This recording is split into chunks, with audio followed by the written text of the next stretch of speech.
एक बार एक व्यक्ति रेड लाइट एरिया के कोठे में जाता है। वहाँ का दरवाज़ा खोलकर जैसे ही सामने देखता है तो सामने लगभग 20 अलग अलग महिलाएं हैं जो काफ़ी सुंदर दिखाई दे रही थी। उन महिलाओं में से एक महिला को चुनने की उसको आज़ादी थी। वह बारी बारी से महिलाओं को देख रहा था और उनमें से किसी एक का उसको चुनाव करना था। जैसे ही एक महिला पर उसकी नज़र पहुंचती है तो उस महिला की आंखें झुक जाती हैं। उस महिला की झुकी हुई नज़रों को देखने के बाद वो सोचने पर मजबूर हो जाता है। ऐसा लग रहा था कि ये चेहरा वो कोई जाना पहचाना चेहरा है, क्योंकि पहनावे, उसके कपड़े सब अलग थे। पहले शायद उसने इस तरह से उसे कभी नहीं देखा था। वो उसी महिला का चयन करता है और उसे कमरे के अंदर लेकर जाता है। जब उससे बातचीत करता है तो पता चलता है कि वो महिला कोई और नहीं बल्कि उसकी ही धर्म पत्नी है, उसी की बीवी है। अपनी ही बीवी को उस रेड लाइट एरिया के कोठे में देखने के बाद उसके पांव के नीचे से जमीन खिसक जाती है। वह सोचने पर मजबूर हो जाता है, आखिरकार करे तो क्या करे। यहाँ तक यह पहुंची, कैसे पहुंची, कब पहुंची, किसने पहुंचाया, बहुत सारे सवाल थे। उन सवालों के जवाब वह जानने की कोशिश में था और जब सवालों के जवाब जानता है तो वह एक ऐसा कदम उठाता है जिस कदम को सुनने के बाद शायद आप उसको भी सैल्यूट करने पर मजबूर हो जाएंगे, क्योंकि किसी भी महिला से चाहे छोटी से छोटी गलती हो, जाने में हो अनजाने में हो, उसकी गलती माफ़ नहीं होती, बल्कि पुरुषों की गलती को कई बार नज़रअंदाज कर दिया जाता है। मगर इस पुरुष ने उस महिला की तमाम गलतियों को नज़रअंदाज करते हुए जो कदम उठाया, वाकई तारीफ़ काबिल कदम था। नमस्कार, सत श्री अकाल, आदाब। मैं राजकुमार आज फिर एक सच्ची घटना के साथ आपके सामने हाजिर हूँ। ये सच्ची घटना है कर्नाटक की राजधानी बेंगलुरु की।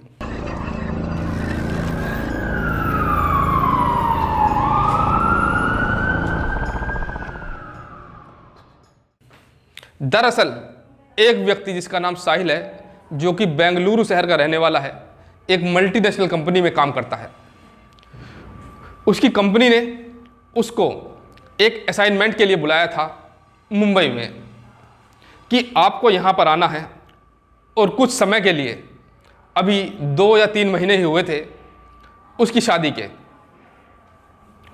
और अपनी पत्नी को वह छोड़कर वहाँ पर मुंबई में जाना नहीं चाहता था। लेकिन मल्टीनेशनल कंपनी का जिस कंपनी में काम करता था उस कंपनी का यह मामला था, आखिर उसको जाना पड़ा। जब वह वहाँ पर पहुँचता है तो 1-2 हफ्ते काम करता है। 1-2 हफ्ते काम करने के बाद अपनी पत्नी से बातचीत करता है, कहता है कि क्या तुम मुंबई घूमना चाहोगे। जैसे ही यह बात उसकी पत्नी को पता चलती है तो वह एकदम खुश हो जाती है और खिलखिलाकर कहती है कि मेरा तो ये सपना था, बचपन का सपना। बचपन से ही मैं चाहती थी कि मुंबई जाऊं, मुंबई को देखूं। आज तक मैंने मुंबई को टेलीविज़न पर और फिल्मों में ही देखा है, परंतु साक्षात देखने का मौका अब मिलेगा। तो कितनी अच्छी बात है जब अपने पति से इस तरह की बातें करती है।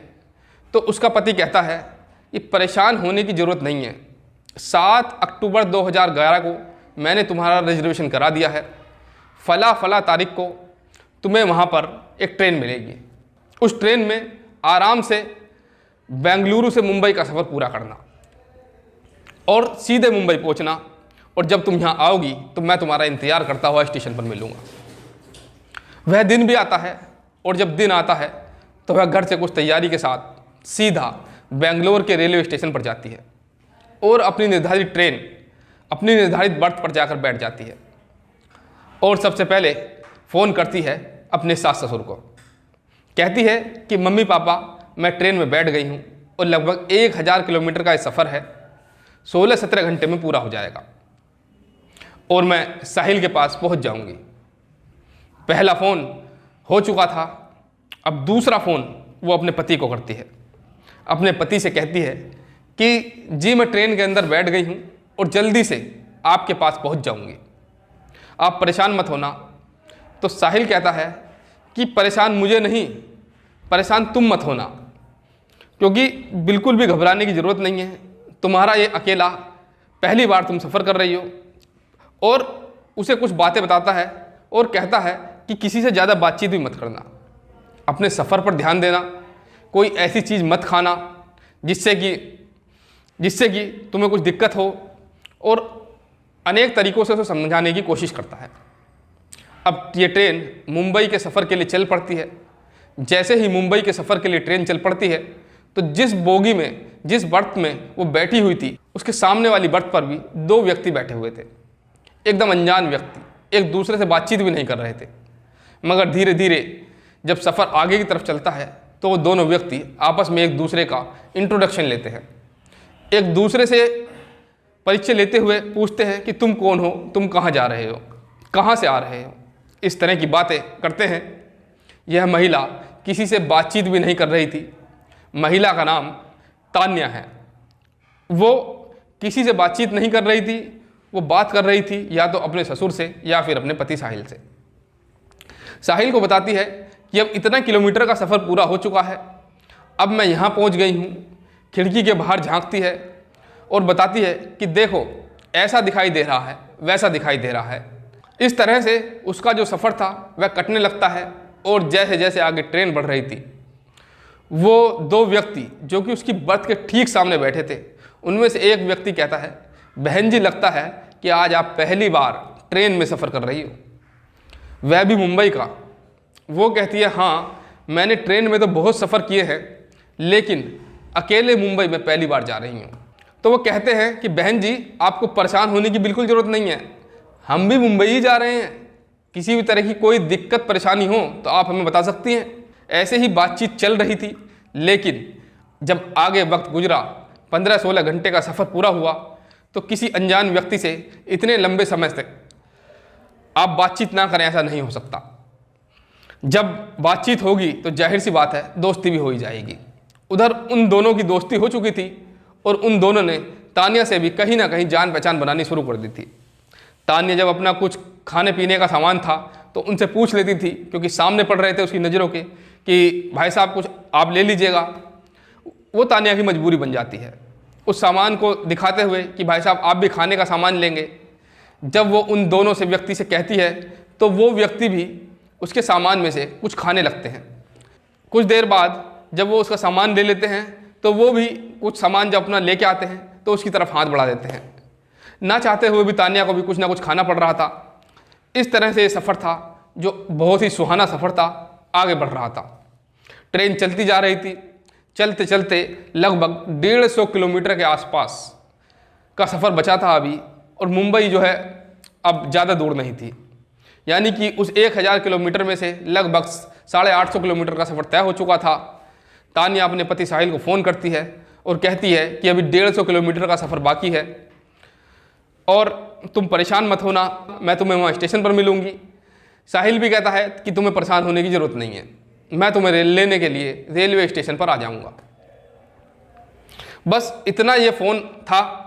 उसके बाद ये दोनों व्यक्ति कहते हैं कि बहन जी क्या आप चाय पिएंगी? पर तान्या उनसे चाय पीने के लिए मना कर देती है, लेकिन वो व्यक्ति 2 चाय जब अपनी खरीदते हैं तो तीसरी चाय भी ले आते हैं। तीसरी चाय लाते हुए वो तान्या की तरफ चाय बढ़ाते हैं और ख़ुद भी चाय पीने लगते हैं। तान्या को ना चाहते हुए भी चाय पीनी पड़ी। चाय पीते ही तान्या एकदम बेहोशी की हालत में हो जाती है, नींद आने लगती है। उसको लगभग 2 या 3 घंटे बाद जब उसकी आंख खुलती हैं तो पता चलता है कि अब वो किसी ट्रेन की बोगी के अंदर नहीं है, बल्कि वो एक कार के अंदर है और उस कार को कोई तीसरा आदमी चला रहा है और वो 2 आदमी उसके पास में बैठे हुए हैं। वो अपने आंखें खोलने की कोशिश करती है। वो बेहोशी में थी। बेहोशी की हालत में वो ठीक से बोल नहीं पा रही थी, लेकिन उसने जब कुछ बोलने की कोशिश की तो जो दो अंदर व्यक्ति बैठे थे उन्होंने उसको एक जोरदार थप्पड़ मारा और बोला कि यदि तुमने ज़्यादा शोर मचाने की कोशिश की तो तुम्हारी पिटाई की जाएगी। इससे इस बात का अंदाज़ा लग चुका था कि वो व्यक्ति कहीं ना कहीं उसको बेहोशी की दवा पिलाकर उसको ट्रेन से लेकर आ गए थे। लगातार गाड़ी चल रही है और गाड़ी चलते चलते पहुंच जाती है एक ऐसे इलाके में जहां पर जब उसे उस कार से उस जगह लेकर जा रहे थे तो उसकी हालत चलने लायक नहीं थी, लेकिन उन दोनों ने ऐसे पकड़ा हुआ था जैसे वाकई वो उस बीमार महिला को गाड़ी से ले जा रहे हों। ठीक ट्रेन में भी शायद उन्होंने वैसे ही निकाला होगा। ट्रेन से जब किसी भी स्टेशन से वो कार तक लेकर गए होंगे तो वहाँ भी उन्होंने इसी अंदाज से निकाला होगा जिससे घर के परिवार की कोई परिचित महिला हो। अब ये सीधा पहुँच जाते हैं मुंबई के रेड लाइट एरिया के एक कोठे पर और वहाँ पर दो महिलाएं बैठी हुई थी। उनसे बातचीत चल रही थी उनको बेचने की। आखिर सौदा तय हो जाता है और कम से कम उसकी कीमत लगती है 45,000 रुपये। जी हाँ, 45,000 रुपये। 45,000 रुपये लेकर वो दोनों वहाँ से रफू चक्कर हो जाते हैं।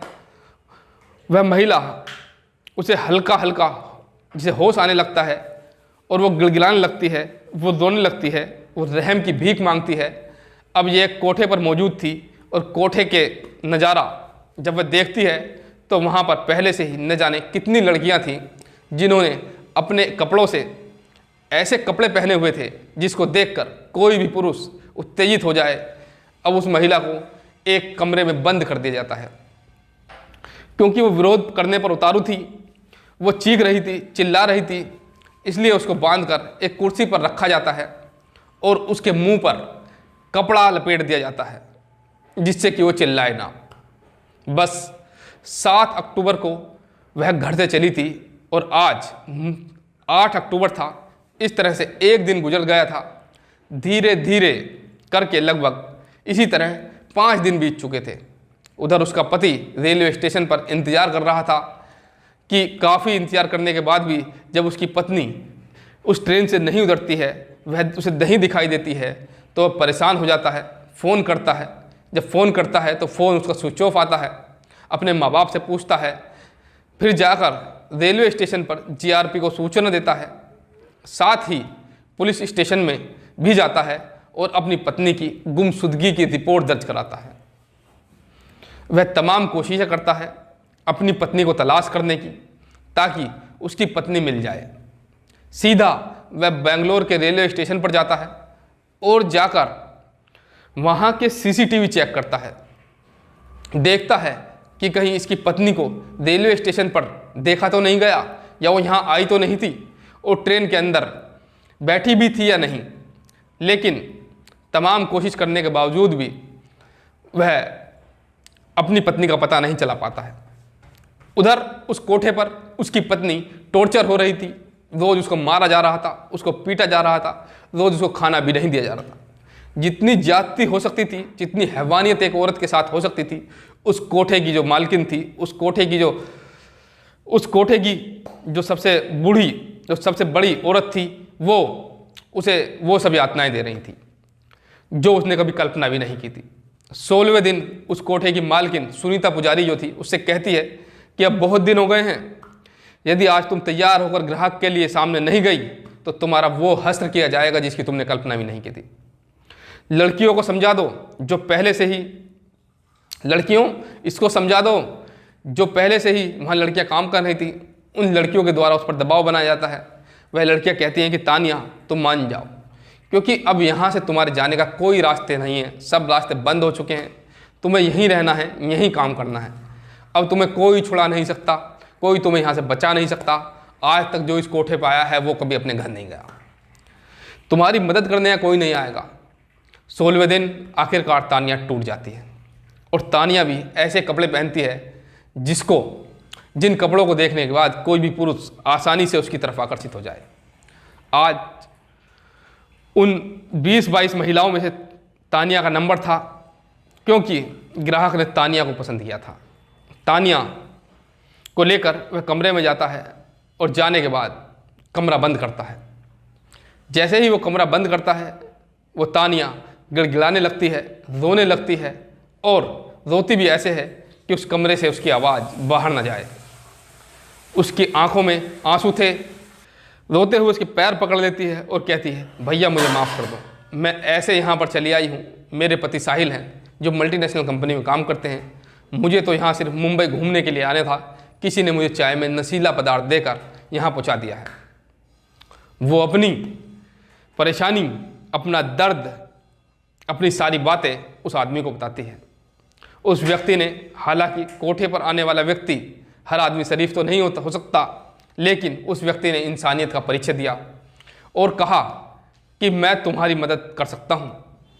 जब बात मदद करने की आती है तब वो कहती है कि मुझे मेरे पति से बात करा दो। उसका पति अपनी पत्नी को तलाश करने की तमाम कोशिशें कर रहा था। वह दिन रात एक किए हुए था। पुलिस, थाना, सब जगह उसने तलाश कर करके थक गया था। आखिरकार वो बार बार अपना फ़ोन देखता था। वो भी सोच रहा था कि सफ़र शुरू होता है तब फ़ोन आता है, सुबह शाम रोज़ फ़ोन करती है तब फ़ोन आता है, फ़ोन स्विच ऑफ, लेकिन अब फ़ोन स्विच ऑफ हो रहा है। लेकिन 16वें दिन जब एक अनजान व्यक्ति का नंबर उसके फ़ोन पर आता है साहिल के पास और आवाज़ आती है रोते हुए कि मैं तानिया बात कर रही हूँ, मैं कहाँ हूँ मुझे नहीं पता, मुझे नहीं पता कि मैं किस जगह हूँ, कहाँ हूँ, बस आप मुझे बचा लो, मुझे यहाँ नहीं रहना है। तो तानिया और साहिल में जब बात होती है तो वो कहती है कि मैं किस कमरे में हूँ, किस कोठे पर हूँ, किस रेड लाइट एरिया में हूँ, कौन सा इलाका है, सारी जानकारी वह उस व्यक्ति के माध्यम से साहिल को बताती है। जो व्यक्ति अभी तक उसकी मदद कर रहा था, साहिल को उसकी सूचना मिल जाती है तो साहिल सोचने पर मजबूर हो जाता है कि आखिर मैं करूं तो क्या करूं, इसको कैसे बचाऊं। तो बचाने की बात आती है तो वह सोचता है कि यदि मैंने पुलिस को पास गया या पुलिस को मैंने सूचना दी तो पुलिस वहां पर छापा मारेगी, और जब छापा मारेगी तो ऐसा हो सकता है कि उसको गायब कर दिया जाए या फिर उसको कुछ नुकसान पहुंचा दिया जाए। इसलिए वह ऐसा कुछ नहीं करता। वह सीधा बजाय पुलिस की मदद लेने के सीधा पहुंच जाता है ग्राहक बनकर उस कोठे पर। जब वो उस कोठे पर पहुंचता है तो एक एक करके उसे लड़कियां दिखाई जाती हैं। वह सारी लड़कियों को देखता है और जब तानिया उसके सामने आती है तो वह बोलता है कि मुझे बस केवल यही लड़की चाहिए। तानिया उसे जब देखती है तो उसकी नज़रें झुक जाती हैं। नज़रें झुक जाने के कारण वह, उसकी आंखों में आंसू टपकने लगते हैं। वह अपनी पत्नी को देखकर हैरान था, परेशान था और सीधा कहता है कि मुझे यही लड़की चाहिए। उसको लेकर वह कोठे के अंदर जाता है और उसकी पूरी कहानी सुनता है, आखिर वो यहाँ तक कैसे पहुँची। वो अपनी पत्नी से नाराज़ नहीं होता क्योंकि उसको उसकी सारी सच्चाई पता थी। वो उसको सीने से लगाता है और उसे कहता है कि तुम्हें परेशान होने की ज़रूरत नहीं है, अब ज़रूरत है केवल ठंडे दिमाग से काम लेने की, और यहाँ से निकलना कैसे है हमें ये सोचना है। हमने ऐसे भागने की कोशिश की तो ये लोग हम पर हमला कर देंगे, हमें मार भी सकते हैं, हमें नुकसान पहुँचा सकते हैं। तभी बैठे बैठे साहिल के दिमाग में एक तरकीब सूझती है और वह पुलिस कोई कंट्रोल रूम को फ़ोन करता है और अपनी पूरी आप बीती, पिछले 15, 16, 20 दिन की जो आप बीती है, जिस तरह से पूरी घटनाक्रम आगे बढ़ता है वो उसको बताता है। कहानी पूरी बताता है। बताते बताते कहता है पुलिस को कि मेरी पत्नी रेड लाइट एरिया के फला फला कोठे के फला फला रूम में है, आप यहाँ आ जाइए और हमें यहाँ से निकालिए। पुलिस भी वाकई में ईमानदारी का काम किया और बहुत अच्छा काम किया मुंबई पुलिस ने, और मुंबई पुलिस के इस काम पर सैल्यूट बनता है क्योंकि वो वाकई में उस सैल्यूट की हकदार है। मैं बात कर रहा हूँ सन 2011 की, उस किस्से की। पुलिस वहाँ पर बहुत बड़ी संख्या में पहुँचती है, उसके कोठे को घेर लेती है। साथ ही जब वहाँ पर छापा मारा जाता है तो वहाँ पर कमरे की तलाशी ली जाती है और कमरे से साहिल और तानिया निकलते हैं। इसके साथ ही वहाँ मौजूद बहुत सारी लड़कियाँ थी जो वहाँ पर बरामद की जाती हैं और उनको भी उनके घर पर पुलिस के द्वारा सुरक्षित पहुँचाया जाता है। और सैल्यूट उस व्यक्ति को इस पूरी कहानी में जिसने जो कि एक ग्राहक था उस कोठे का, परंतु उसने सब कुछ त्याग करके एक निस्वार्थ भावना से, एक ईमानदारी की भावना से तानिया को उसके पति से बात कराई। उसके बाद पुलिस जो है जब पता करने की कोशिश करती है कि कौन कौन इसमें जुड़ा हुआ है। वहाँ से वो उन 2 महिलाओं को और 2 पुरुषों को गिरफ्तार करती है। उसके बाद जब उन पर 3rd डिग्री से का इस्तेमाल किया जाता है तो वो उन दलालों के बारे में बताते हैं। दलालों को भी पुलिस गिरफ्तार करती है। उन दलालों का एक काम था कि जो औरतें ट्रेन में, बस में पहली बार कहीं सफ़र करती हैं, उनको बहला फुसला कर, नशीला पदार्थ देकर कोठों पर लाया जाता है और उनको बेच दिया जाता है। दोस्तों, यह वाकई साहिल ने बहुत ही अच्छा इंसानियत और नेक दिली का काम किया। उसने अपनी पत्नी की ज़िंदगी को बचाया। कोई भी अगर व्यक्ति होता तो शायद अपनी पत्नी की इतनी छोटी सी बात को देखते हुए उस पर तमाम तरह के लांछन लगा सकता था, परंतु साहिल ने ऐसा नहीं किया। इसलिए ज़रूरत है कि आप जब भी सफ़र करें, आप अपना ख्याल रखें, किसी दूसरे व्यक्ति की दी हुई चीज़ें ना खाएं और सतर्क रहें। आज की इस कहानी में इतना ही। नमस्कार।